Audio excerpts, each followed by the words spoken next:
ఒక్కసారి కొమ్మూరి గోల్డ్ కి కాల్ చేయండి. తాకట్లో ఉన్న మీ బంగారాన్ని విడిపించి మార్కెట్ ప్రైస్ కి వాళ్ళు కొనుక్కుని మిగతా డబ్బులు మీకు ఇచ్చేస్తారు. హాయ్ హలో నమస్తే, వెల్కమ్ టు మనం టీవీ. నేను మీ చార్మి. మనం టీవీ ఉన్నది మన కోసం. ఈరోజు వ్యాలంటైన్స్ డే, కానీ ఒక ఘోరం జరిగింది. ఆ ఘోరం ఏంటనే చూద్దాం. ఫిబ్రవరి 14 ప్రేమికుల రోజు. ప్రేమికులు గ్రీటింగ్స్, బహుమతి ఇచ్చిపుచ్చుకుంటూ సంతోషంగా గడిపే రోజు. కానీ ఓ ప్రేమికుడు ఘాతకానికి తెగబడ్డాడు. ప్రియురాలిని అత్యంత క్రూరంగా, అత్యంత దారుణంగా హత్య చేశారు. ఈ ఘటన మధ్యప్రదేశ్లోని భోపాల్లో జరిగింది. అసలు ఏం జరిగింది ఏంటి అనేది తెలుసుకుందాం. మహారాష్ట్రలోని కొండియా జిల్లాకు చెందిన అఫ్రిషా అలియా సియా అనే యువతి భోపాల్కు చెందిన వివాహితుడు సమీర్తో ఏడాది క్రితం ఇన్స్టాగ్రామ్లో పరిచయం ఏర్పడింది. యువతిని ప్రేమ పేరుతో సమీర్ ముగ్గులోకి దింపాడు. చాటింగ్లు, డేటింగ్లు అన్నీ అయ్యాయి. చాటింగ్లతో పాటు రోజు రోజుకి వాళ్ళిద్దరి మధ్యలో దూరం అనేది దగ్గరైపోయింది. ఈ క్రమంలోనే ప్రేమతో కళ్ళు మూసుకుపోయాయి సియాకు. సమీర్తో జీవించాలని 3 నెలల క్రితం ఇంటిని వదిలిపెట్టి భూపాల్కి వెళ్ళింది. ఇక భూపాల్కి వెళ్ళిన వెంటనే తనకు పెద్ద షాక్ తగిలింది. తీరా సమీర్ దగ్గరికి వెళ్ళక సియాకి షాక్ ఎదురైంది. సమీర్ అప్పటికే వివాహితుడు, భార్య, 2 పిల్లలతో ఉన్నట్లు తెలిసింది. అందులోనూ అది తెలిసిన తర్వాత తనకి ఇంకా కోపం ఎక్కువైపోయింది. సియా కమలానగర్లోని ఒక ఇంట్లో ఉంటుంది. ఈ నేపథ్యంలో ప్రేమికులకు సంబంధించి వీళ్ళిద్దరి మధ్యలో రోజు గొడవలు జరుగుతూ ఉండే. ఇంకోవైపు నిత్యం సియా, సమీర్ భార్యల మధ్యలో గొడవలు కూడా జరిగినట్టుగా స్థానికులు చెప్పారు.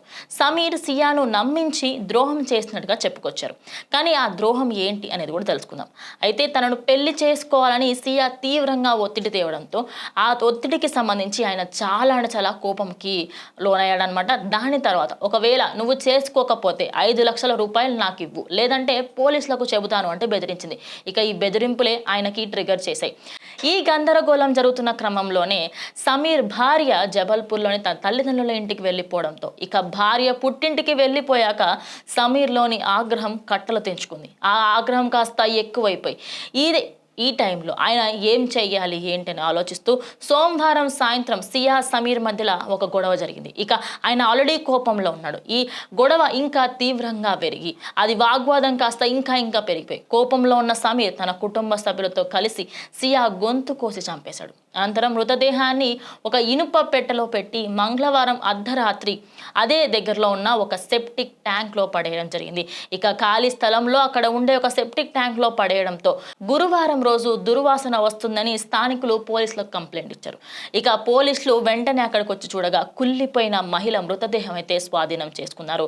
పోస్ట్ మార్టంకి అయితే ప్రజెంట్ తరలించడం జరిగింది. కేసు నమోదు చేసుకున్న పోలీసులు పచ్చబొట్టు ఆధారంగా, మీరు విన్నది కరెక్టే, పచ్చబొట్టు ఆధారంగా 24 గంటలో కేసు మిస్టరీని అయితే ఛేదించినట్టుగా తెలుస్తోంది. అదే కాకుండా ప్రధాన నిందితుడు సమీర్ పరారీలో ఉండడం, సహకరించిన తల్లిదండ్రులు, అదేవిధంగా సోదరుని అరెస్ట్ చేశారు. సమీర్ భార్యని కూడా అదుపులోకి తీసుకున్నారు. మిగతా కుటుంబ సభ్యులకు కూడా ఈ హత్య గురించి తెలిసి ఉంటుంది అని అంచనాలు వేస్తున్నారు. ఇదిలా ఉంటే అటు పోలీసుల దర్యాప్తులో విస్తుపోయే నిజాలు బయటకు వచ్చాయి. ఆ విషయాలు ఏంటంటే, సియాకు గతంలోనే మహారాష్ట్ర, అదేవిధంగా రాజస్థాన్లో 3 సార్లు వివాహమైంది. ఆ 3 సార్లు వివాహానికి సంబంధించి కూడా ప్రస్తుతం పోలీసులు తనపైన కూడా కేసు నమోదు చేసి దర్యాప్తు అయితే కొనసాగిస్తున్నారు. ఈ దర్యాప్తులో ఇంకా చాలా ట్విస్టులు అయితే రాబోతున్నాయి. అంటే ప్రేమికుల రోజు అందరూ కూడా హ్యాపీ వ్యాలంటైన్స్ డే అని చెప్పుకుంటారు, కానీ వీళ్ళు హ్యాపీ డెత్ డే అని చెప్పుకున్నారు. మరి ఇలాంటి ఘటనలు చాలా ఎక్కువ అయిపోతున్నాయి. ఇలాంటి ఘటనలు ఎక్కువ అవ్వడంతో ప్రజెంట్ ఎవరిని నమ్మాలి, ఎవరిని నమ్మకూడదు అనే స్టేజ్కి అయితే అందరూ రావడం జరిగింది.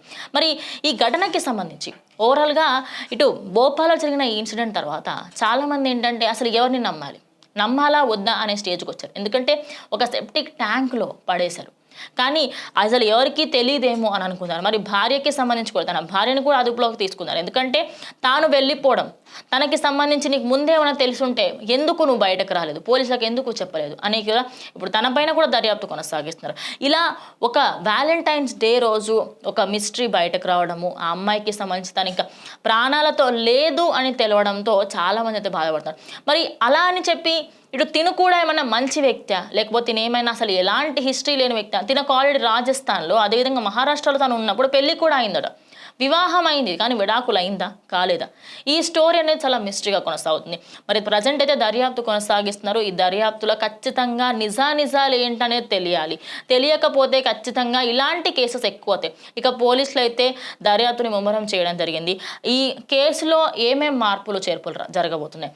ఇంకోటి, ప్రేమించుకున్నారు, అదేవిధంగా పెళ్లి చేసుకుంటున్నారు అంటే ఒక్కసారి మీరు ఇన్స్టాగ్రామ్, ఈ ఫేస్బుక్లలో పరిచయం అయ్యే ప్రతి ఒక్కరికి సంబంధించి ఒక్కసారి వాళ్ళు ఎవరు, ఏంటి, వాళ్ళకి సంబంధించి పెళ్ళి అయిందా కాలేదా అడిగే ప్రయత్నం చేయండి. అబ్బాయి చూడడానికి బాగున్నాడు కదా, అమ్మాయి చూడడానికి బాగుంది కదా, సరే లైన్ వేద్దాము అనే ఉద్దేశాలు పెట్టుకోవడం వల్లనే ఇలాంటి కేసులు ఎక్కువ అవుతున్నాయి అని చెప్పేసి ప్రజెంట్ పోలీసులు కూడా బయటకు చెప్తున్నారు. మరి ఇన్ని జరుగుతున్నాయి, ఇప్పటికీ కూడా చాలా మందికి ఇంకా సిగ్గు రావట్లేదు. ఆ రాకపోవడానికి గల మెయిన్ రీజన్ ఏంటి అంటే సరే పోతే పోయింది అనే ఉద్దేశంలో ఉన్నారు. ఎందుకు ఇంత దారుణాలకి ఒడిగడుతున్నారు?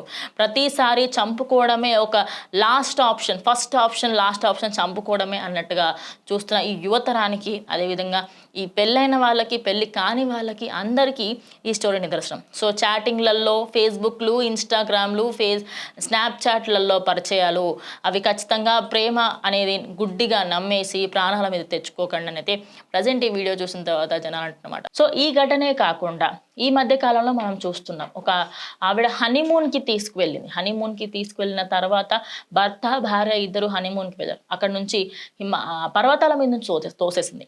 ఇలాంటి ఘటనలు రోజుకి ఎక్కువ అవుతున్నాయి.